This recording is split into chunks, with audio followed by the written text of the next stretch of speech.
प्रिय विद्यार्थियों, इस वीडियो में हम कौटिल्य की न्याय व्यवस्था पर चर्चा करेंगे। कौटिल्य की न्याय व्यवस्था के संदर्भ में कौटिल्य की जो विश्व प्रसिद्ध पुस्तक है अर्थशास्त्र, उसके अधिकरण तृतीय के अध्याय 5 में, अध्याय 1 के श्लोक 2 में और अध्याय 3 के श्लोक 4 में कानून और न्याय के संबंध में विस्तृत विवेचना की गई है। और इस विवेचना के मध्य ये उन्होंने शब्द प्रयोग किया है धर्मस्थ। धर्मस्थ जो शब्द है, धर्म स्थित, धर्म से संबंधित धर्मस्थ, अर्थात ये कहीं एक शब्द दिखाई देता है धर्मस्थ, और एक शब्द होते हुए बहुवचन को प्रतिबिंबित करता है। धर्मस्थ है, धर्म नहीं है, धर्मस्थ है। इसका मतलब बहु शब्द अर्थात बहुवचन को व्यक्त करता है। इसका मतलब जो राज्य का कानून का निर्णय, कानून के माध्यम से जो निर्णय किए जाएंगे, वो निर्णय एक व्यक्ति के माध्यम से भी हो सकते हैं और एक से अधिक व्यक्ति मिलकर के भी निर्णय कर सकते हैं। अर्थात राज्य का जो कानून है वो न्याय के अनुरूप विधि के अनुसार संचालित होगा, और विधि का जो सर्वोच्च अधिकारी है, न्याय का सर्वोच्च अधिकारी है, वो राजा होगा। अर्थात राजा अंतिम न्यायालय, अंतिम न्यायाधिकरण है, अंतिम न्याय करता है, सुप्रीम अथॉरिटी है। उसके पास विभिन्न प्रकार के जो न्यायिक निर्णय हुए हैं उनकी अपील की जा सकती है। अब यहाँ प्रश्न आता है कि न्यायालय के संदर्भ में क्या हो, तो न्यायालय के लिए न्यायिक संगठन की अवस्था है, और न्यायिक संगठन की जो स्थापना है वो राजा द्वारा की जाती है। अर्थात राजा न्यायाधीशों की नियुक्ति करेगा। तो प्रश्न आया किस व्यक्ति को न्यायाधीश बनाया जाए। इसका मतलब न्यायाधीश की कोई ना कोई योग्यता होनी चाहिए जिसे न्यायाधीश बनाया जाएगा। तो न्यायाधीश की योग्यता के संदर्भ में अर्थशास्त्र में उल्लेख है कि वह व्यक्ति जो धर्म के मर्म को समझता हो, अर्थात धर्म के मर्म की महत्वपूर्ण जानकारी रखता हो, क्षमता रखता हो, वो व्यक्ति न्यायाधीश बनाया जा सकता है। दूसरा, धर्म जो है विधि है, धार्मिक विधि जिसे हम कहते हैं, तो धर्म विधि न्याय के विषय में पारंगत हो, अर्थात धर्म को, न्याय को, विधि को, इनको सब कुछ जानने वाला हो, उस विषय में सर्वोच्च प्रभावशाली व्यक्ति हो और उस विषय की अधिक से अधिक जानकारी। तीसरी स्थिति, वह व्यक्ति कभी भी लोभ और प्रलोभनों से प्रभावित ना हो, अर्थात लोभ और प्रलोभन से अप्रभावित व्यक्ति न्यायाधीश के पद पर नियुक्त किया जा सकता है। और ये उसकी पहले जांच करनी जाएगी कि वो लोभ से प्रभावित नहीं हो रहा, तभी न्यायाधीश बनाया जाएगा, अन्यथा नहीं। अमात्य के समकक्ष योग्यता रखता हो, और अमात्य जो है एक प्रधानमंत्री के पद के समकक्ष है, सेनाधिपति के समकक्ष है, राजा के पुत्र युवराज के समकक्ष है। तो युवराज जितनी योग्यताएं, अर्थात अमात्य प्रथम मध्यम उत्तम, तो अमात्य की जो है इस प्रकार की जो योग्यताएं हैं कि जैसे बुद्धिजीवी हो, कार्य के प्रति समर्पित हो, राजभक्त हो, प्रजा के हित में काम करने वाला हो, निर्लोभी हो, इस प्रकार की जो योग्यताएं हैं वो क्षमता उसमें होनी चाहिए। ऐसे व्यक्ति को राजा न्यायाधीश के पद पर, धर्मस्थ के पद पर नियुक्त करता है। अब यह प्रश्न आता है कि न्यायिक संगठन कि किस प्रकार की न्याय व्यवस्था थी, कैसा न्यायिक संगठन था। तो न्यायिक संगठन की अगर हम बात करें, विवेचना करें, इसको अगर अध्ययन की दृष्टि से विभाजित करें, तो कौटिल्य के समय में 4 प्रकार के न्यायालय पाए जाते हैं, और उनमें भी 2 प्रकार के न्यायालय है, एक औपचारिक न्यायालय और एक अनौपचारिक न्यायालय। और अनौपचारिक न्यायालय जो थे वो स्थानीय और क्षेत्रीय स्तर पर पाए जाते हैं। जैसे आज ग्राम पंचायतें होती है, खाप पंचायतें होती है, वैसे कार्य करने वाले अनौपचारिक न्यायालय होते हैं। और औपचारिक न्यायालय कौन है? वे न्यायालय औपचारिक न्यायालय है जिन्हें जनपद संधि न्यायालय कहा जाता है। प्रथम स्तर उसका जो 2 जनपदों के मध्य अनंतपुर में स्थित होता है, उसे जनपद संधि न्यायालय कहा गया है। दूसरी ओर संग्रहण न्यायालय, 10 गांव अर्थात 10 गांवों के मध्य में जो एक न्यायालय स्थापित किया जाएगा वो संग्रहण न्यायालय कहलाएगा। ऐसे 400 गांवों के ऊपर जो न्यायालय स्थापित किया जाएगा, जो न्याय का कार्य करेगा, वो द्रोणमुख न्यायालय कहलाएगा। इसी प्रकार से 800 गांवों के मध्य अर्थात 800 गांवों पर जो न्यायालय स्थापित होगा उसे स्थानीय संधि न्यायालय कहा जाएगा। एक प्रकार से यह राजधानी का न्यायालय है। परंतु आज की तरह भारत में जो आज एकीकृत न्यायपालिका पाई जाती है, वैसी न्यायिक व्यवस्था की बात कौटिल्य नहीं करता। वो यहाँ सभी न्यायालयों को स्वतंत्र मानता है। हर क्षेत्र का जो न्यायालय है वो अपने क्षेत्र में स्वतंत्र होगा, उसकी अपील दूसरे में नहीं हो रही है। अपील डायरेक्ट न्यायालय की अपील, अगर इन न्यायालयों की अपील है तो वो राजा के समक्ष की अपील होगी। इसका मतलब क्या है कि ये जो न्यायाधिकारी हैं, ये जो न्यायालय हैं, ये सारे न्यायालय राजधानी स्थित हो चाहे अन्य हो, ये स्वतंत्र न्याय का कार्य करते हैं। इनका एक दूसरे के अधीन एक दूसरा न्यायालय नहीं है। इनमें समान योग्यता और समान श्रेणी के न्यायाधीश नियुक्त होते हैं। अपील, इन सब न्यायालयों की अपील सीधे सर्वोच्च न्यायालय अर्थात राजा के समक्ष की जाएगी। ऐसा नहीं है कि जनपद की संग्रहण में कर दे, संग्रहण की अपील द्रोणमुख में कर दे, द्रोणमुख की अपील स्थानीय में कर दे, राजधानी स्थित न्यायालय नहीं। सब न्यायालयों के निर्णय अलग अलग अपने अपने क्षेत्र में होंगे और उनकी अपील राजा के समक्ष होगी, अन्य की अपील नहीं होगी। इस प्रकार कहने का अर्थ हुआ कि कौटिल्य के समय का जो न्यायिक संगठन है वो स्वतंत्र है, निष्पक्ष है और अपने क्षेत्र का सर्वोच्च है। अब आता है कि निर्णय कैसे किए जाए, निर्णय की कार्य पद्धति क्या होगी। निर्णय करने से पूर्व कार्य पद्धति के बारे में हम बात करें तो कार्य पद्धति में दो चीज होती है, एक तो मुकदमा और एक उसका डिसीजन, निर्णय। तो मुकदमा जो है उसको चलाने के समय पहली बात ये होती है कि पहले वादी का नाम लिखा जाएगा कि जिसने अपराध कि भाई मेरे प्रति अपराध हुआ तो वादी अपने वाद दायर करेगा, तो वादी का नाम, उसके विरुद्ध जिसके विरुद्ध मुकदमा किया जा रहा है उस प्रतिवादी का नाम, और वादी क्या लिखेगा, अपना नाम, अपने गांव का नाम, जाति का नाम, गोत्र, स्थान, पेशा और अपराध, ये सारी चीजें नोट करेगा। और प्रतिवादी के बारे में लिखेगा कि भाई उस व्यक्ति ने इस जाति का वहां है, ये है, उसने मेरे साथ इस प्रकार का अन्याय किया। ऐसा जब मुकदमा दर्ज होगा तो उस मुकदमे के पश्चात जो कार्य होगा अर्थात न्यायालय के द्वारा उसे समन भेजा जाएगा। न्यायालय उस व्यक्ति को, उस अपराधी को जवाब देने के लिए लिखेगा कि तुम्हारे विरुद्ध इस प्रकार का मुकदमा चल रहा है, और जो जवाबदाता अर्थात प्रतिवादी है वो 3 से 7 दिन में उस पत्र का जवाब देगा कि मैं अपराधी हूं कि नहीं हूं, मेरे पे अपराध दर्ज हुआ है कि नहीं हुआ है। एनी हाउ 3 दिन में वो जवाब देगा, या मुझे और समय चाहिए जवाब देने के लिए, तो 3 से 7 दिन का उसके पास समय होगा। और अगर 7 दिन में वो जवाब नहीं देता है तो उस पर प्रतिदिन 3 से लेकर 12 फण के मध्य का जुर्माना लगाया जाएगा। जितना लेट होगा उतना उस पर जुर्माना होता जाएगा कि लेट जानबूझकर तो नहीं कर रहा, कहीं साक्ष्यों को मिटाने के लिए तो नहीं कर रहा, कहीं झूठे साक्ष्य निकालने के लिए तो नहीं कर रहा, इसलिए उसके ऊपर अधिक से अधिक अर्थात प्रतिदिन उसके ऊपर जुर्माना लगाया जाए।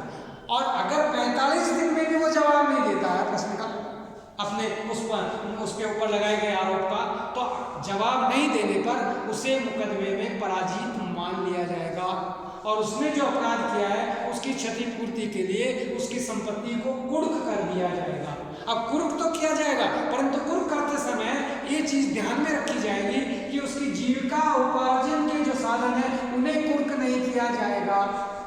अब जीविका उपार्जन के साधन क्या होते हैं, जैसे मान लीजिए कृषक है तो उसके पास बैल जो है वो जीविकापार्जन के साधन है, उसके पास हल है वो जीविकापार्जन का साधन है, उसका चड़स है जो जीविकापार्जन का साधन है, उसकी रस्सी है वो उसके जीविकापार्जन का साधन है। तो ऐसे जो जीविका के उपार्जन के साधन है उन्हें छोड़कर जो उसकी संपत्ति है उसे कुर्क किया जाएगा, और जिसके प्रति अपराध किया है, जिससे उसने उधार लिया है या अन्य कार्य किया है, उसको उसके प्राप्त धन से भरपाई कर दी जाएगी।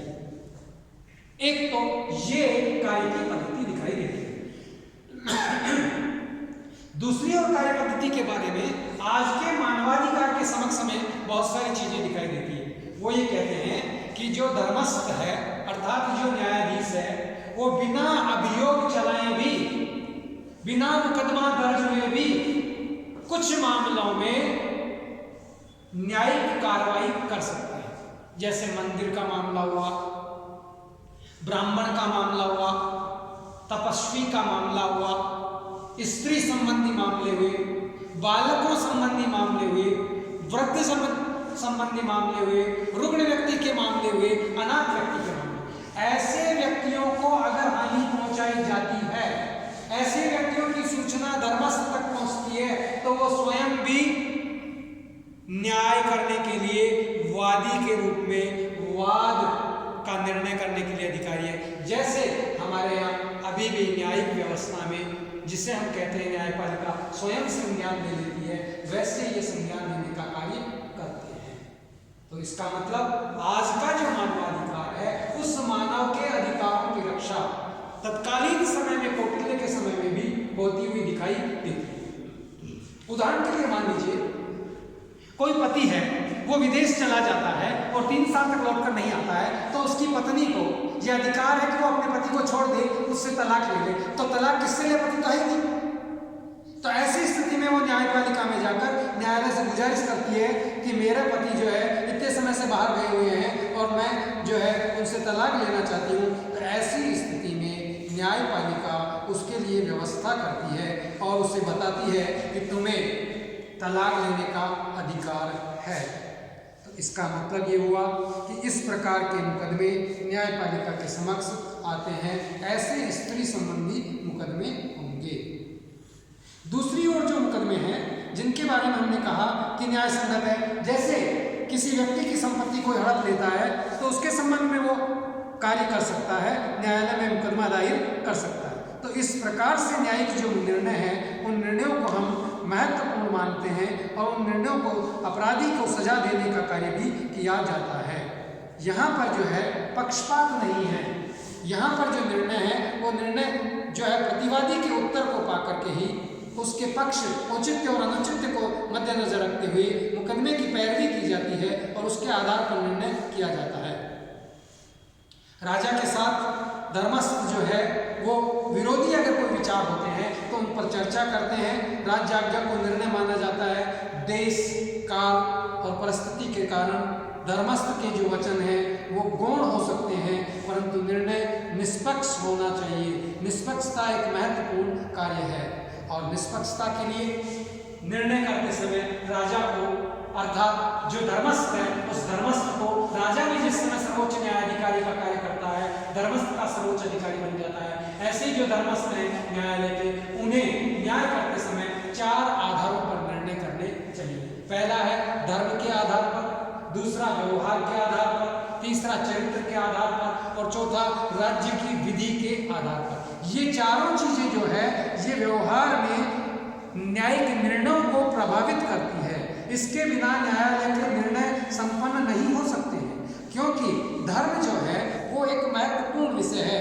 और महत्वपूर्ण विषय इसलिए है कि प्रजा का धर्म है, राष्ट्र का धर्म है, राज्य का धर्म है, समाज का धर्म है। अर्थात धर्म जो है औपचारिक और अनौपचारिक, उचित और अनुचित, श्रेष्ठ और निकृष्ट सभी प्रकार की बात करता है, विश्वसनीयता की बात करता है। इस प्रकार से जो वादी है और प्रतिवादी है उनके बाद साक्ष्यों की बात की जाती है और साक्ष्य जो हैं वो गवाही देने से मुंह नहीं मोड़ सकते। ऐसा अगर उसने किया है तो वो अपने दायित्व का निर्वाह नहीं कर रहा है, इसलिए उस पर भी सजा की जा सकती है कि तुम अपने दायित्वों का निर्वाह करें। साक्षी अगर लिए जाए तो वे साक्षी जो हैं एक प्रकार से कहा जाए तो विश्वसनीय होने चाहिए, शुद्ध होने चाहिए, सम्मानित व्यक्ति होने चाहिए। दोनों की नज़र में वो एक श्रेष्ठ पुरुष के रूप में सही बोलने वाला साक्षी होना चाहिए। 2 साक्षी भी हो सकते हैं, 3 साक्षी भी हो सकते हैं जब साक्षी की बात आती है, क्योंकि वहाँ वकील की बात नहीं है, कोई दूसरे का वकील खड़ा नहीं हो सकता। वह व्यक्ति स्वयं अपना निर्णय करने की बात करता है। धर्म का जो अर्थ यहाँ लिया गया है वो सत्य से लिया गया है। व्यवहार का जो अर्थ लिया गया है वो यह साक्ष्य पर निर्भर करता है। चरित्र का जो निर्णय लिया, चरित्र की जो हम बात कर रहे हैं ये यहाँ परंपरागत कार्य है, उसके अतीत को बताता है कि अपराधी है या आदतन अपराधी है या अनजान है या पहली बार अपराध किया है, ये उसके चरित्र को प्रतिबिंबित करता है। और राज्य आज्ञा का मतलब है राज्य के द्वारा जो न्याय संगत यथोचित दंड की अपेक्षा रखी जाती है, जो नियम बनाए जाते हैं, जो कानून बनाए जाते हैं, उन्हें मद्देनजर रखते हुए न्यायिक निर्णय किए जाने चाहिए। ये न्यायिक कार्य करने के आधार हैं, न्यायिक कार्य करने के उपाय हैं। और ये जो उपाय हैं इन उपायों को अपना करके ही न्याय की स्वतंत्रता रखी जा सकती है। इसलिए राजा सर्वोच्च न्याय का स्रोत होता है और न्याय जो है न्यायिक शक्ति के ऊपर, विधि के ऊपर न्याय निर्भर करता है, निर्णय निर्भर करता है। जो धर्म के अनुसार न्यायिक शक्ति का कठोरतापूर्वक पालन किया जाता है। राजा ऐसा करने में अगर अपनी सक्षमता नहीं दिखाते हैं, अगर राजा अक्षम रहता है तो वह स्वयं भी दंड का पात्र होता है, क्योंकि न्याय का जो दायित्व है, न्यायिक कार्य जो है ये एक पवित्र कार्य माना जाता है और इस दायित्व के पीछे है जनता के अधिकारों की रक्षा हो। जैसे मैंने अभी उदाहरण दिया कि जो स्त्री है वो अपने पति से तलाक लेने की बात कर सकती है, ऐसे ही तपस्वी है वो कह सकता है कि ये मेरा पति तपस्वी बनना चाहता है, मुझे छोड़कर, परिवार को छोड़कर सन्यासी बनना चाहता है। ऐसे मुकदमे न्यायालय के समझ जाएंगे कि क्या वह उसे सन्यासी बनना चाहिए या नहीं बनना चाहिए, और अगर बनता है तो क्या व्यवस्था करके उसे जानी चाहिए। तो ये उस महिला के अधिकार, ये उस बालक के अधिकार, ये उस परिवार के अधिकार है, अर्थात जन अधिकारों की रक्षा का कार्य न्याय का दायित्व है। श्रेष्ठ शासन की स्थापना के जो लाभ हैं वो लाभ जनता में बटे, अर्थात जो लाभ है लाभों का विकेंद्रीकरण हो, लाभ हर जनता के नागरिक तक सुनिश्चित हो, पहुंचे, ये भी न्याय का एक महत्वपूर्ण कार्य है। इसी के साथ न्याय का जो बेसिक कॉज है, अपराधी को दंड देना, जिसने भी अपराध किया है उसे दंडित करना, और धर्म के अनुसार न्यायिक शक्ति का कठोरतापूर्वक उपयोग किया जाए, और इतना उपयोग किया जाए कि अपराधी भविष्य में अपराध करने की कल्पना भी न कर सके। इस प्रकार से न्यायालय के निर्णयों के बारे में, दायित्वों के बारे में बात आती है, और ये न्यायालय का बेसिक कॉन्सेप्ट है। दायित्व ही नहीं, सही पूछा जाए तो न्यायालय के उद्देश्य भी यही है। जब उद्देश्य की बात होती है, न्यायिक निर्णयों की बात हो जाती है, न्यायिक संगठन की बात हो जाती है, योग्यताओं की बात हो जाती है, तो प्रश्न आते हैं मुकदमे किस प्रकार के होंगे, निर्णय किस प्रकार से किए जाएंगे। दो प्रकार के न्यायालयों की बात कौटिल्य ने यहाँ की है। एक धर्मस्थीय न्यायालय अर्थात धर्मस्थीय न्यायालय, और दूसरे कंटक शोधन न्यायालय। कंटक का मतलब कांटे, अर्थात जो मारपीट संबंधी मुकदमे हैं, जो फौजदारी मुकदमे हैं, वो कंटक शोधन न्यायालय में आएंगे, और धर्मस्थलीय न्यायालय के अंदर जो अपीलीय क्षेत्राधिकारिकाएं हैं, जिसे हम कहते हैं कि संपत्ति संबंधी विवाद है, अन्य प्रकार के जो जैसे दीवानी है मामले वो आएंगे, छोटे फौजदारी मामले आ जाएंगे, जैसे थप्पड़ मार देना, चोट मार देना, गाली दे देना, ऐसे जो फौजदारी है वो भी आ जाएंगे। व्यक्तिगत अपराध है, जुआखोरी है, ऐसे मामले धर्मस्थली में आएंगे। निजी संपत्ति संबंधी मामले इसमें आएंगे। संविदा, उनकी अवहेलना, संपत्ति का हरण, उत्तराधिकार, विवाह, चोरी, धर्म संपत्ति, ऐसे मुकदमे भी इसी में आएंगे। क्रय विक्रय संबंधी, डकैती संबंधी, धोखे संबंधी, वचन भंग संबंधी मुकदमे इसके तहत आते हैं। कृषि संबंधी मुकदमे आएंगे, ऋण लेने संबंधी मुकदमे इसी में दर्ज होंगे, और इसी के साथ जो है ऋण न लौटाया जाए उस संबंधी, अर्थात श्रमिकों को वेतन देने संबंधी निर्णय भी इसी में आएंगे। अपकीर्ति, अपमान, सार्वजनिक संपत्ति का हरण, सार्वजनिक संपत्ति को चोट पहुंचाना, ऐसे मुकदमे भी इस दीवानी के तहत आएंगे। जुआ है, अपराध है, इस प्रकार के निर्णय इसी में आएंगे। कृषि ऋण है, उसके साथ सार्वजनिक संपत्ति का अपहरण है, ऐसे निर्णय सारे धर्मस्थलीय न्यायालय के मध्य सुने जाएंगे, और कंटक शोधन न्यायालय के मध्य फौजदारी मुकदमे सुने जाएंगे, जिनमें व्यावसायिक फौजदारी है, नौकरी पेशा द्वारा किए गए अपराध इसमें सुने जाएंगे। प्रजा के प्रति राज्य अधिकारियों द्वारा किए गए अपराध भी कंटक शोधन में सुने जाएंगे। उच्च स्तर के जो प्रशासनिक अधिकारी हैं उनकी नियुक्ति संबंधी और नियुक्ति के बाद उनके आचरण संबंधी मुकदमे भी इसी में सुने जाते हैं। अर्थात धर्मस्थ जो है अगर कोई गलत निर्णय कर देता है, राज्य आज्ञा उसे दंडित कर सकती है, उसे अपने पद से हटा देती है। इसका अर्थ ये हुआ कि कौटिल्य ने न्यायाधीशों पर नियंत्रण की व्यवस्था भी कर रखी थी, और न्यायाधीशों पर नियंत्रण जो है कि कहीं कोई गलत निर्णय ना दे, उस पर कहीं कोई जो है प्रलोभन के मध्य निर्णय ना दे। इस प्रकार से न्यायाधीशों के निर्णय पर समाहर्ता द्वारा निगरानी रखे जाने की व्यवस्था की गई थी, और ये जो व्यवस्था थी, इस व्यवस्था के तहत ये माना गया कि न्यायाधीश शक्ति का समुचित प्रयोग करें, दुरुपयोग न करें, निष्पक्ष आचरण और निष्पक्ष निर्णय करें, विधि के अनुरूप निर्णय दें, विधि के विपरीत निर्णय दें, अपने दायित्वों के प्रति वे कभी उदासीन ना हो, और अगर वे उदासीन होते हैं अपने दायित्व का सही निर्वाह नहीं करते हैं, निर्णय सही नहीं करते हैं, तो उन्हें भी दंडित करने का प्रावधान है।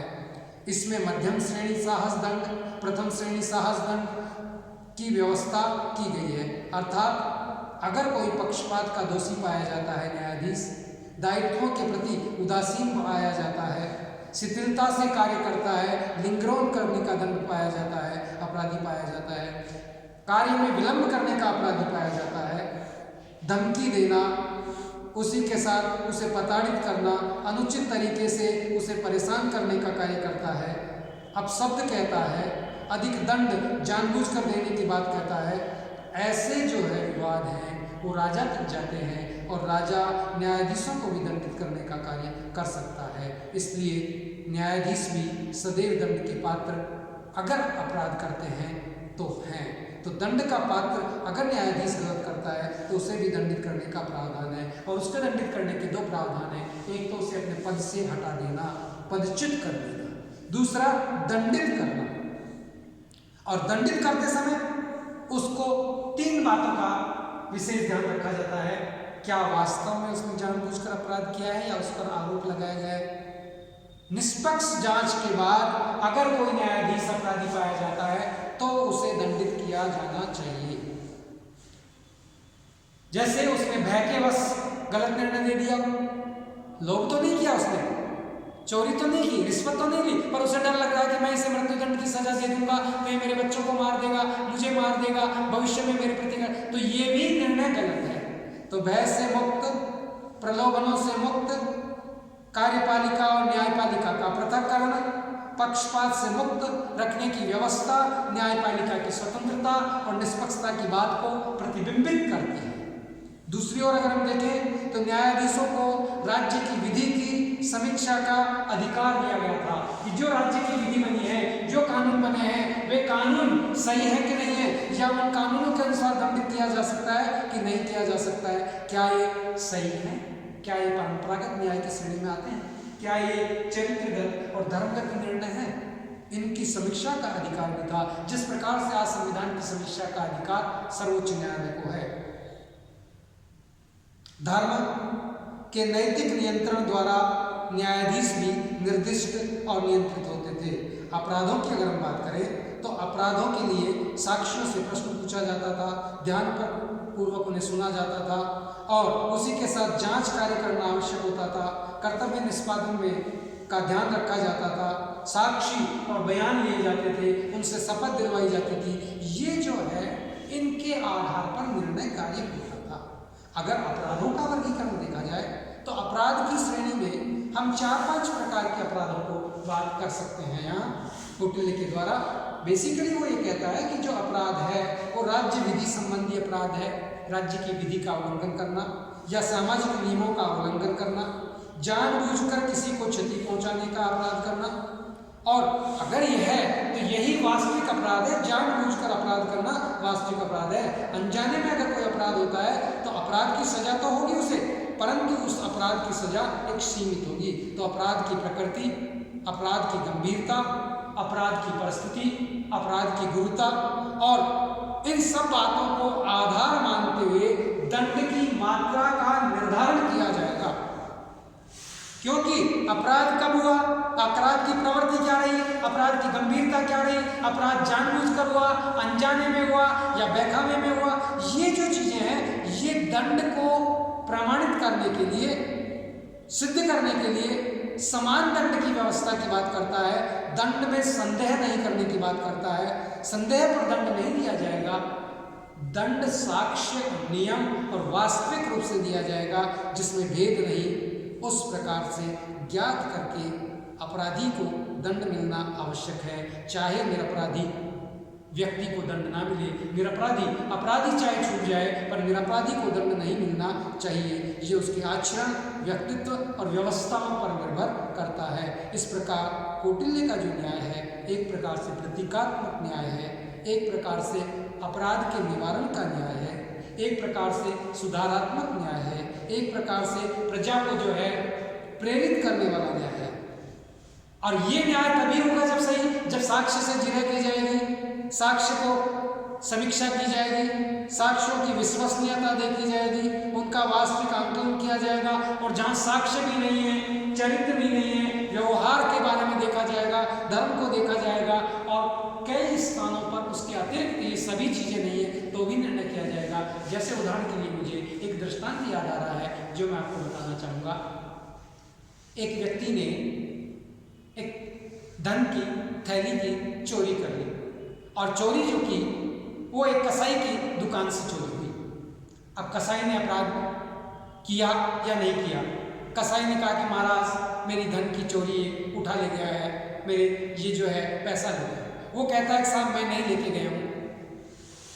ग्राहक कहता है, अब प्रश्न ये आ रहा है कि वहाँ न कोई देखने वाला है, न कोई कैमरे हैं, न कोई साक्ष्य है, और उन दोनों ने कभी चोरी नहीं की। इसका मतलब दोनों का चरित्र उज्ज्वल था।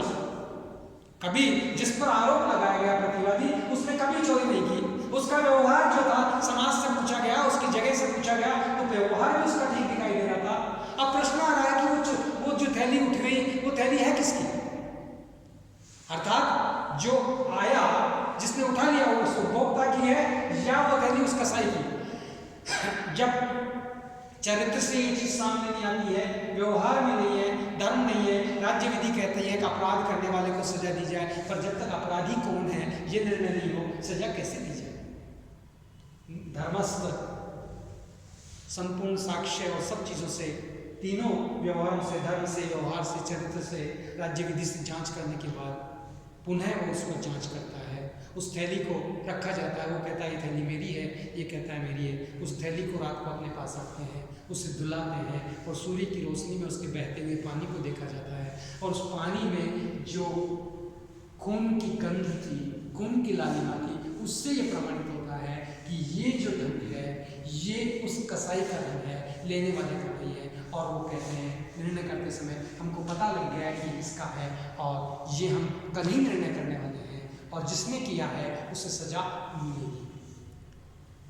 और वास्तविक निर्णय होता है कसाई की, उसको मान लिया जाता है, और उस व्यक्ति से जब निर्णय के अंत में सजा देते समय पूछा जाता है कि तुमने क्यों किया? उसने कहा मेरी पहली बार नीति लगी है, और मेरी पुत्री का विवाह करना था, मेरे पास पैसा नहीं था, मैं इधर से जा रहा था, और मेरे मन में पता नहीं कैसे ये कपट आ गया कि इसमें बहुत सारे रुपए हैं, मैं इससे विवाह करके मुक्त हो जाऊंगा, मुझे दहेज देना था। इस प्रकार का निर्णय यहाँ है।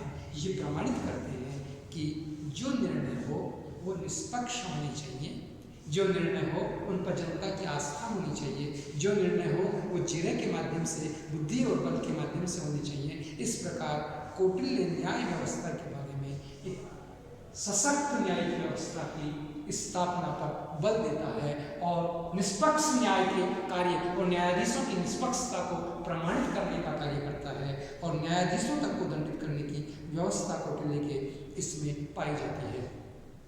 अब अपराधों की प्रकृति की जाए, अगर उदाहरण देखे जाएं तो कुछ उदाहरण मैं आपको बताऊं। जैसे कोई व्यक्ति मिलावट करता है तो उससे 12 से 16 का दंड दिया जा सकता है। कोई व्यक्ति किसी की हत्या कर देता है तो उसे मृत्यु दंड, प्राण दंड का सजा दी जा सकती है। कोई व्यक्ति किसी को चोट पहुंचाता है तो उसे अंग भंग का जैसा गंभीर दंड दिया जा सकता है। शारीरिक क्षति पहुंचाने वाले के साथ ऐसा किया जाता है। कोई व्यक्ति अगर बंदी बना लेता है तो उससे अर्थदंड या अधिक दंड लिया जा सकता है। कोई व्यक्ति बलात्कार संबंधी अपराध करता है तो उसकी परिस्थिति उसे कठोर शारीरिक दंड दिया जा सकता है। इस प्रकार के व्यभिचार करने वाले को अर्थदंड और भौतिक दंड दोनों दिए जाते हैं। संपत्ति की चोरी करने वाले को कारावास का दंड और जुर्माने का दंड और अर्थदंड भी दिया जा सकता है। राजमार्ग पर डकैती करने वाले को प्राण दंड दिए जाते हैं। धोखाधड़ी करने वाले को अर्थदंड और कारावास का दंड दिया जाता है। राजद्रोह करने वाले को प्राण दंड दिया जाता है। इस प्रकार से कौटिल्य के यहाँ जो राज्य के दायित्वों में लापरवाही करता है, राज्य के दायित्वों में कर्तव्य की अनदेखी करवाता है, कर्मण्यवादिता से कार्य नहीं करता है, उसे देश निकाले की सजा दी जा सकती है, अर्थदंड दिया जा सकता है, भौतिक दंड दिया जा सकता है, कारावास में डाला जा सकता है। इस प्रकार से कौटिल्य की जो न्याय व्यवस्था है अपने आप में एक सशक्त और श्रेष्ठ न्यायिक व्यवस्था के रूप में हमें प्राप्त होती है। और वाकदंड, दिग्दंड, अर्थदंड और भौतिक दंड अर्थात ताड़ना, अंग, इस प्रकार की सजा दी जाती है। और जानबूझकर अपराध करने वाले को अधिक सजा देने का प्रावधान है। शारीरिक, आर्थिक और आर्थिक के साथ दूसरा देश निकाला और मृत्युदंड, इस प्रकार की सजाओं का प्रावधान कौटिल्य के न्यायिक व्यवस्था में हमें दिखाई देता है। इस प्रकार से कौटिल्य का जो न्यायिक कार्य क्षेत्र है अपने आप में एक विस्तृत कार्य को प्रतिबिंबित करता है। जनता के लिए समग्र आचार संहिता का वर्णन किया गया है, संपूर्ण सामाजिक दर्शन की इसमें विवेचना दिखाई देती है और एक ये न्याय दर्शन की श्रेष्ठता को प्रमाणित करता है। और ये न्यायिक व्यवस्था जो है एक प्रकार से मुख्य आधार बिंदु बन जाती है, समाज में शांति, समृद्धि और विकास का आधार बिंदु बनती है। सामाजिक अपराध, आर्थिक अपराध, शारीरिक और संपत्ति संबंधी अपराध, राज्य कर्मचारियों द्वारा किए जाने वाले अपराध, राजद्रोह के अपराध, ऐसे सभी अपराधों का निर्णय अंतिम रूप से राजा के द्वारा किया जाता है। धन्यवाद।